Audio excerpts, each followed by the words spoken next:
Bonjour et bienvenue dans Prière Inspirée. Je suis heureux de vous retrouver aujourd'hui.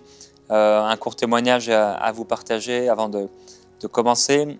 Charles écrit « Je voudrais témoigner de la visitation de Dieu sur mon dos lors d'une de vos émissions. Cela fait déjà 2 semaines. J'avais très mal au dos cette semaine et Jérémie a prié pour les malades. J'ai mis les mains derrière mon dos et j'ai cru. Et depuis lors, ça va vraiment mieux. Gloire à Dieu pour ça. On déclare que la guérison est complète et que si vous avez aussi, vous, mal au dos, cette guérison que Charles a expérimentée, vous puissiez aussi l'expérimenter totalement, profondément. Crois et tu verras la gloire de Dieu. Vraiment, je prie qu'on ait confiance dans le Seigneur parce qu'il est extraordinaire, il est bon. Il dit ensuite, ce soir, le papa évangéliste que j'ai reçu à Prière Inspirée, a prié, ma sœur a été visitée et également, depuis le début du mois, j'ai recommandé la chaîne MCI TV à mes cousines, à N'Djamena. Et tous les jours, elles ne cessent de me témoigner leur reconnaissance. Elles sont toutes nouvelles converties et elles sont très contentes pour la chaîne MCI TV. Alors, on est reconnaissant au Seigneur pour tout ce qu'il fait, que ce soit des guérisons aussi, mais de l'édification, ces nouveaux croyants qui sont encouragés dans leur foi. Et je veux en profiter pour vous remercier, vous tous qui êtes partenaires avec cette chaîne de télévision, avec nos émissions. On est très reconnaissant pour votre partenariat. Vraiment que la gloire du Seigneur vous remplisse abondamment. Et aujourd'hui encore, on a le privilège d'avoir avec nous Pasteur Marcel Comenan. Aujourd'hui, on va répondre à cette question, comment on peut briser les jougs de malédiction. Et dans le livre d'Ésaïe, au chapitre 9, Ésaïe dit « Le peuple qui marche dans les ténèbres voit une grande lumière, et sur ceux qui habitent le pays de l'ombre de la mort, une lumière resplendit. » Et je veux vraiment déclarer cette lumière dans votre cœur, dans votre maison, dans vos pensées, dans votre corps, cette lumière qui vient éclater le joug de la malédiction. Et aujourd'hui, vraiment, attendez-vous au Seigneur. Écoutez avec foi les paroles qui sortent de la bouche de l'apôtre. Et je crois qu'au-delà des mots, au-delà des paroles, l'Esprit de Jésus-Christ se manifeste pour vous toucher, pour vous fortifier et pour faire éclater ce joug de malédiction dans votre vie. Je te laisse la place. Sois béni, pasteur Jérémie, c'est vraiment beau. Je me rappelle qu'il y a une famille, dans une famille que j'ai eu à rencontrer, il y avait une malédiction sur le mariage. Et en fait, tous ceux qui se mariaient, ça se cassait.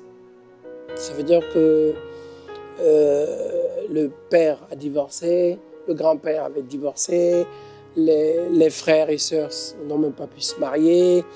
Il y a toujours un phénomène. Et en même temps, il y avait des problèmes sur les finances.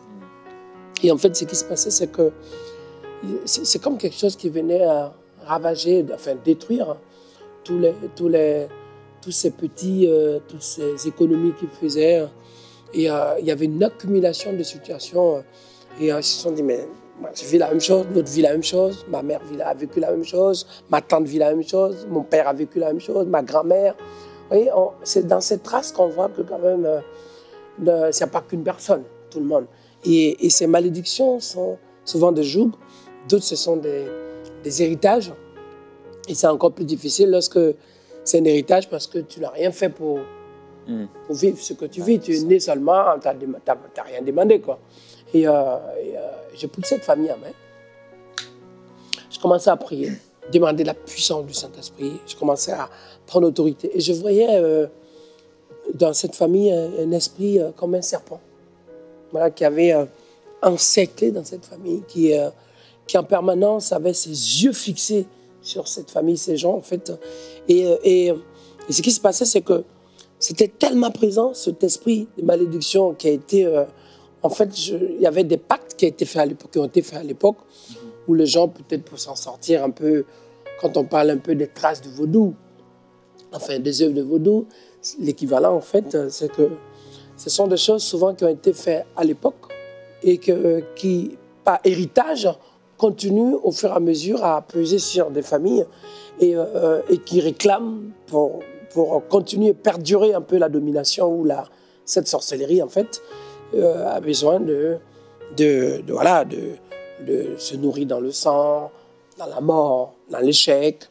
Et en fait, ces jougs, les gens, à un moment donné, se sont habitués à vivre avec, sans pouvoir s'en sortir. Ils ont fini par se faire une raison, en fait. Voilà.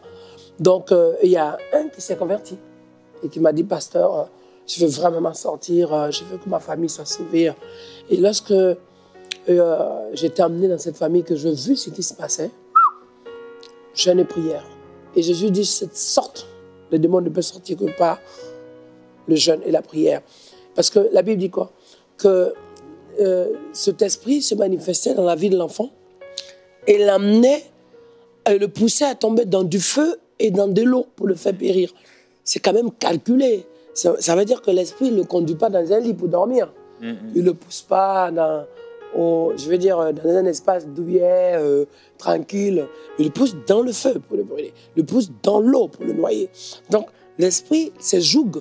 Lorsque cela se manifeste, ça a pour effet de te pousser, pas à te bâtir, à te construire, mais chaque fois à te pousser dans l'échec, à te pousser dans le blocus, à te pousser dans la destruction. Voilà. Parce que la malédiction, c'est la destruction. La malédiction, c'est quelque chose, dans le mot malédiction, un mal dire. Mais au-delà du dire, il y a souvent des pactes, des alliances, des héritages, ce qu'on appelle plus tard les liens ancestraux, sont encore plus phénoménales parce que plus les années avancent, plus l'esprit s'installe et prend plus de place, et plus les coups sont plus durs, et les liens sont plus difficiles à casser. Voilà. Et puis, c'est comme des chaînes qui sont en place. C'est pas la volonté d'en sortir qui manque. C'est pas l'envie d'aller plus loin qui manque. Et c'est pas aussi l'idée qui manque. C'est même pas forcément les opportunités qui manquent.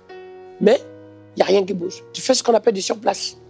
Tu cours comme tous les athlètes, mais il arrive même que tu cours même plus vite que les athlètes, certains athlètes en fait, mais tu fais autant d'efforts qu'eux, même plus, mais tu n'avances pas. Tu as du mal à faire de la distance parce que tu fais des surplaces. Voilà, tu fais des surplaces, tu pédales sur des surplaces. Or, si il n'y avait pas un blocage, il n'y avait pas un joug, l'effort que tu donnais à fond dans ce que tu faisais, tu étais à une grande distance très, très, très éloignée. Tu serais allé plus loin.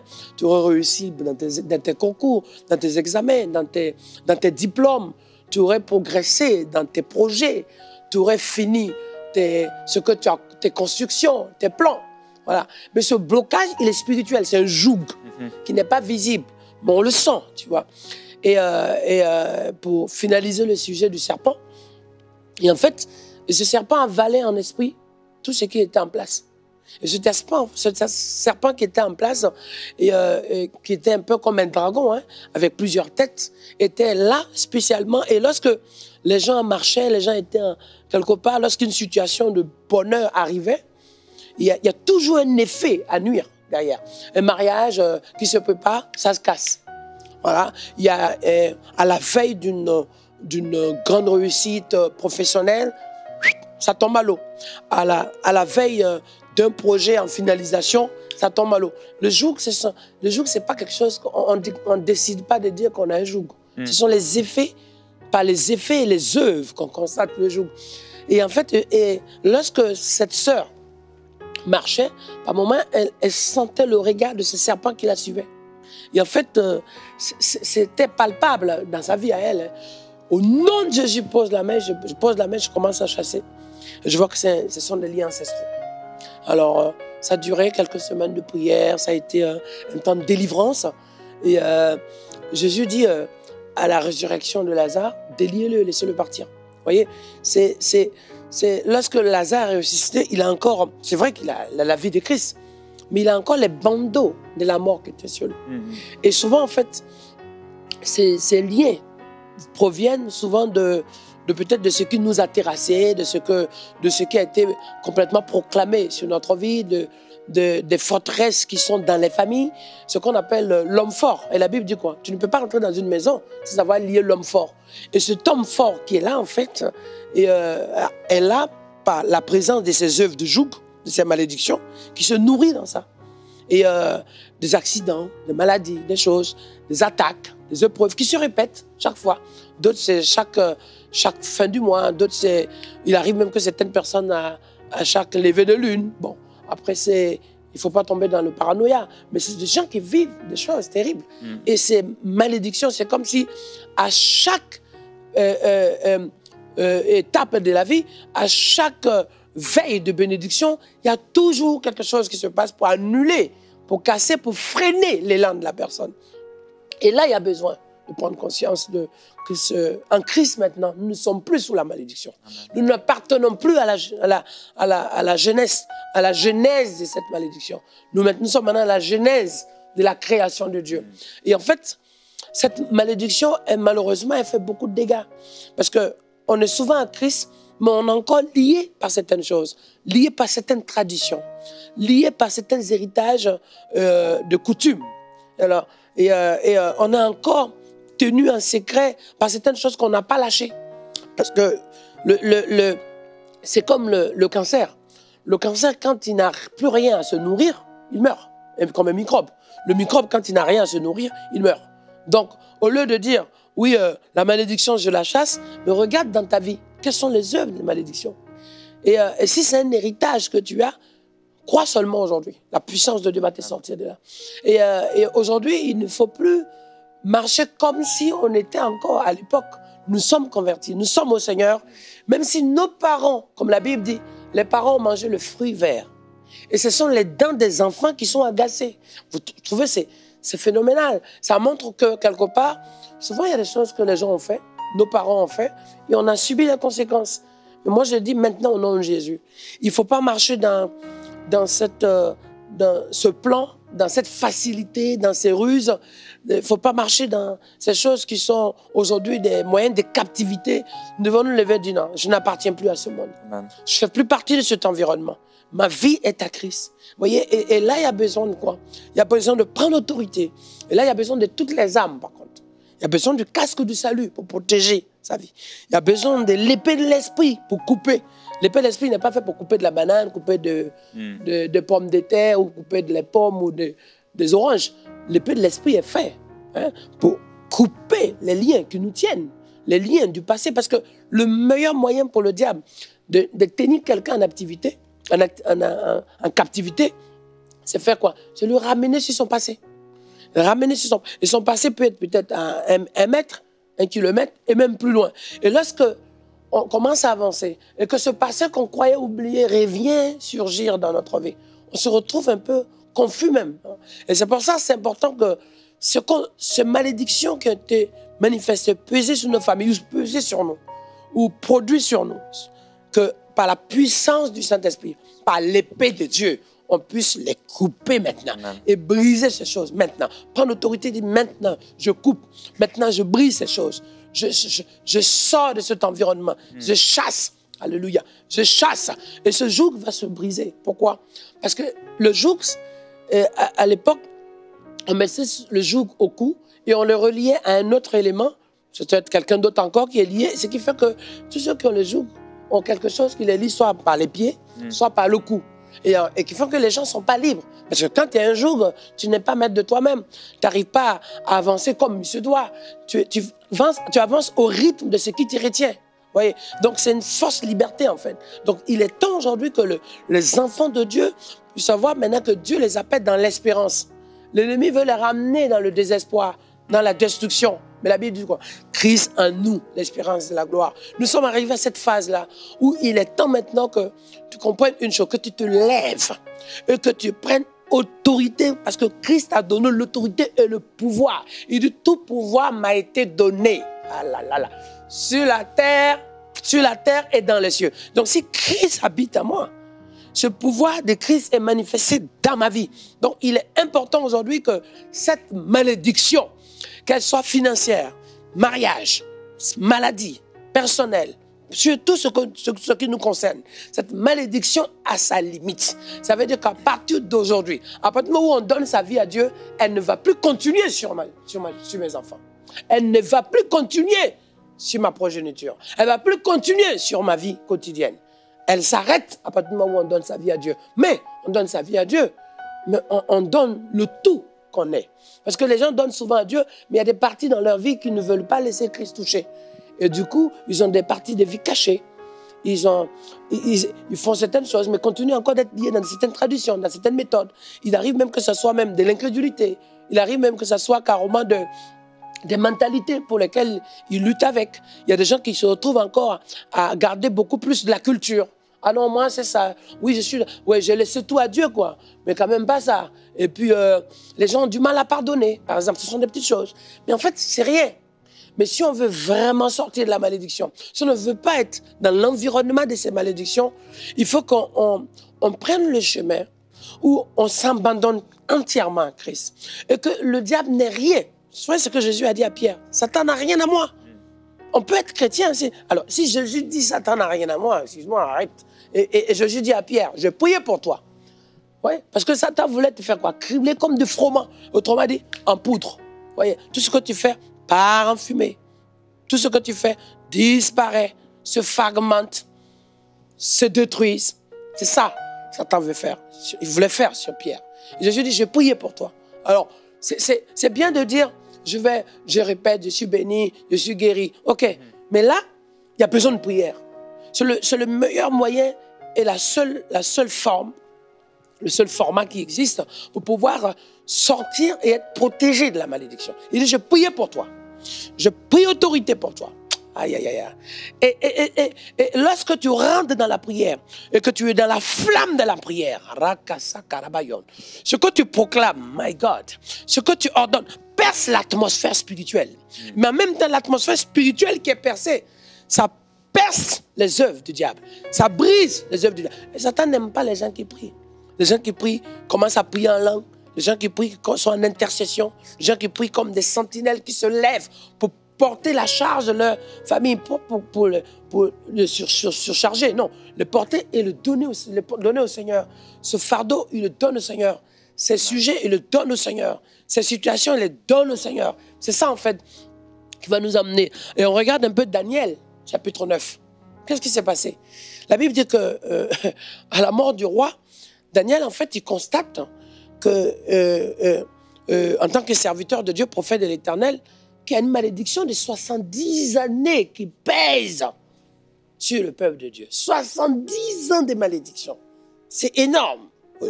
70 ans. Il dit, waouh, qu'est-ce qu'il fait? Ok. Vous voyez, il ne faut pas seulement s'asseoir et faire la liste des problèmes des gens. Il faut se lever à un moment donné, être un acteur et être capable d'avoir le discernement, la compréhension de Dieu et d'être un instrument utile pour dire maintenant, stop. Yeah, c'est ça qu'on a besoin aujourd'hui. Et Daniel, lui, c'est ce qu'il a fait. Donc, quand il a vu la malédiction, il a compris que c'est la désobéissance du peuple qui a ouvert une porte à cette malédiction. Il a compris que c'est l'égarement du peuple. Alors, qu'est-ce qu'il a fait? Il va prendre un temps devant la face de Dieu. Il va se mettre devant, au rendez-vous avec Dieu. Et la Bible dit qu'il va prier comme si ce fardeau était le sien. Il va prier comme si le péché du peuple de Dieu était son péché. Vous voyez, ce n'est pas la peine de dire « Oh Seigneur, c'est eux. Oh Seigneur, ils ont mal fait. » Quand il y a une malédiction, ça ne sert à rien de faire cette liste-là. La seule chose, c'est de jouer franc jeu comme Daniel. Le poids du peuple, c'est le mien. Oui.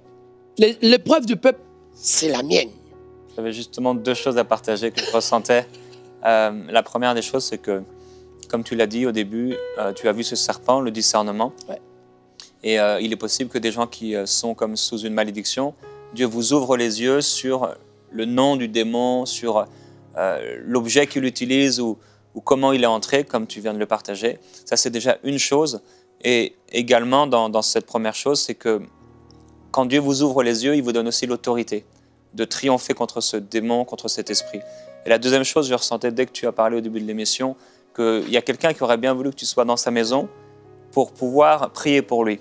Et je sens qu'il y a une personne ou plusieurs qui se disent « Oui, mais moi, il est loin de moi. » Et en fait, tu expliques exactement que Daniel, il a pris cette malédiction qui n'était pas la sienne pour pouvoir lutter contre cette chose.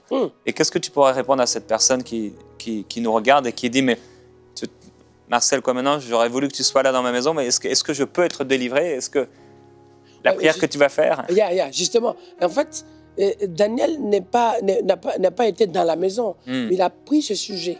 Et c'est ce que je veux faire à cet instant, c'est prendre ce sujet-là, là où tu es. Ton sujet, c'est le sujet que je confie au Seigneur. Même si je ne cite pas tous les détails de ce sujet, mais je sais une seule chose. Maintenant, ce n'est plus ton combat, c'est le combat de l'Éternel. Je prends ce sujet et, comme Daniel, peut mettre devant la face de Dieu. Et Dieu va transformer cette malédiction de 70 ans en 70 semaines de rien. Ça veut dire que le temps qu'on commence à prier, à la fin de la prière, le serpent s'enfuit de ta maison. À la fin de la prière, l'esprit des eaux, Mami Wata. L'esprit qui contrôle, parce que cet esprit qui casse les foyers, il va s'enfuir. Lorsque maintenant je vais mettre en prière, l'esprit de mort qui a été manifesté pour que personne n'avance, pour que personne n'évolue, à chaque étape, à chaque moment où on commence à prendre de l'âge, facilement à rentrer dans l'âge adulte, il y a l'esprit de mort qui vient frapper. Je vais prier maintenant. Voyez, je vais maintenant demander au Saint-Esprit, là où tu es, dans n'importe quel coin du monde tu te trouves, cet esprit dangereux qui est dans ta famille, ces yeux qui t'observent et qui te font peur chaque fois, cette domination, ce démon qui a été envoyé pour massacrer, et ça fait déjà assez de ravages dans ta famille. Je prie maintenant que ça s'arrête. Royandeki. Et qui fait que chaque fois tu sentais dans ta chambre quelque chose. Tu n'arrivais pas à dormir parce que quelque chose est en train de te charger. Le nom de Jésus de Nazareth, cet esprit n'a plus d'effet. Ce qui te liait, tu sais, quelque chose qui te liait, qui t'enfermait, qui t'encerclait et qui t'empêchait de vivre, qui t'étouffait. Je prie au nom de Jésus que cette chose-là lâche prise. Cet esprit lâche prise. Malédiction lâche prise. Maintenant, le mariage aura lieu. Maintenant, tu auras ta santé. Maintenant, cet esprit n'aura plus d'effet à nuire ta vie. Au nom de Jésus de Nazareth, et parce que tu sais que ce combat que tu mènes, tu n'avais plus de force pour continuer. C'est pour ça que le Seigneur me dit maintenant, là où tu es pour toi.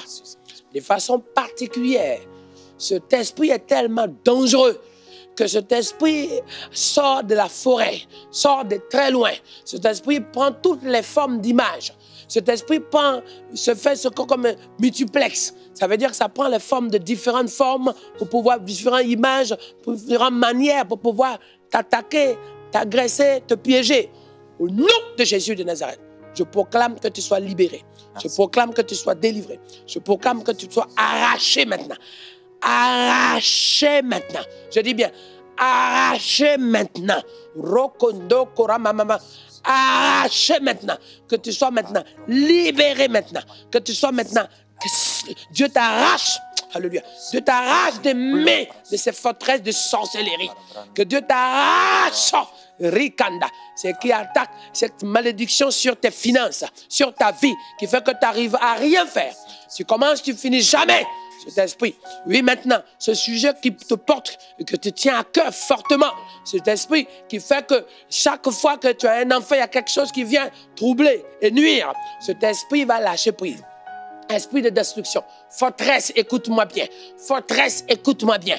Forteresse, écoute-moi bien. Là où tu te trouves, maintenant, tu ne peux plus. Maintenant, depuis des années, tu ne pourras plus jamais nuire cette famille. Alléluia. Tu ne pourras plus jamais. Tu avais, dans le nom même de cette famille, il y a quelque chose. Dans la croissance de l'existence de cette famille, il y a quelque chose. Dans l'avancement de cette famille, il y a toujours quelque chose. Je dis maintenant, stop! Sors et va-t'en. Dans le nom de Jésus. Comme Daniel, Seigneur, je crie à toi et je demande maintenant faveur dans cette famille. Amen. Je demande maintenant faveur. Alléluia. Cette malédiction Amen. Fait que chaque fois, personne n'arrive à avancer. Chaque fois, il y a quelque chose qui fait qu'on tombe enceinte. On ne se marie pas, on n'évolue pas, on ne progresse pas, on ne se stabilise pas, on ne construit pas de façon solide. Ce qu'on fait est toujours brisé. Il y a toujours un événement qui vient toujours balayer, briser et surtout casser ce qui est en place. Mais je prie maintenant. Je prie maintenant, Saint-Esprit, alléluia, je lève la voix comme Daniel, je lève la voix comme Daniel. Malédiction, malédiction, liens ancestraux, alléluia, lâche prise. Lâche prise. Je proclame la délivrance dans ta maison. Je proclame la délivrance sur ta vie. Cet esprit, il y a quelque chose qui va se manifester. Alléluia. Tu vas sentir comme quelque chose qui a bougé, normal. Tu vas sentir quelque chose qui a secoué ton corps, c'est normal. laisse l'esprit est parti. Amen. Il ne reviendra plus. La Bible dit que l'enfant qui est tombé raide comme mort, l'esprit s'est manifesté, a pris la fuite. Je vais te dire à l'instant, c'est la même chose qui se passe dans ta vie. Lâche Rokantaka. Je dis maintenant, par l'épée de l'esprit, je coupe ces liens maintenant. Je brise ces liens maintenant. J'arrache ta vie de cette domination. Et je prends par l'épée de l'esprit, je coupe cette chaîne. Cette chaîne qui était en rouille, enfouie. Maintenant, je dis au nom de Jésus de Nazareth, par le marteau de l'Éternel, je brise ce joug. Je dis bien, je brise ce joug. Il y a comme quelque chose qui va tomber. Témoigne. Quelque chose qui va sortir de ta vie. Témoigne. Quelque chose qui va s'éloigner de ta vie. Témoigne. Quelque chose qui va bouger dans ton cœur, c'est normal. Témoigne. Quelque chose qui est en train de fuir. Tu peux même voir quelque chose s'enfuir. Tu peux voir une forme s'enfuir. Une sorte de forme, une forme. Amen. Quelque chose s'enfuir, c'est normal. C'est l'esprit qui s'enfuit. Rongo bikantar. Tu vas sentir comme un bruit. C'est l'esprit qui s'enfuit. Il ne reviendra plus jamais. Va. Et tu n'as plus de place dans cette maison. Tu n'as plus de place dans cette famille. Rien. Cet esprit qui fait que la violence est dans cette maison. Cet esprit qui fait que le sang, chaque fois, ça monte. Les choses se passent jusqu'à comme une pression qui veut pousser au crime. Tu es vaincu au nom de Jésus de Nazareth. Tu es vaincu. Et ça a toujours été comme ça. Cet esprit qui amène l'alcool là. Sors au nom de Jésus. Cet esprit qui amène l'ivrognerie, l'esprit d'adultère, sors. Moraganda. Je dis maintenant, Ranga, Ora, esprit de main sèche, tu as trop affamé et bloqué les finances, sors et ne reviens plus jamais au nom de Jésus. Cet esprit qui amène la destruction permanente, cet esprit qui bloque, cet esprit chaque fois qui te poursuit maintenant, est obligé de lâcher prise parce que tu es rentré dans la maison du Tout-Puissant et par l'épée du Saint-Esprit, à l'instant là où je suis assis là, maintenant, avec le serviteur de Dieu, pasteur Jérémie, par l'onction de Dieu, je dis maintenant, je proclame, Ronko Rabbi, esprit de folie, sors. Lorsque cette folie s'en va et lâche ta prise, tu vas témoigner, tu vas devenir un serviteur de Dieu là où tu Amen. es. Esprit de folie, on avait détecté la folie sur toi. J'ai dit maintenant, folie, dégage, esprit de folie, lâche prise, sors de lui, sors d'elle. Et que la gloire de Dieu soit sur la vie, l'enfant de l'Éternel, témoigne la puissance de Dieu.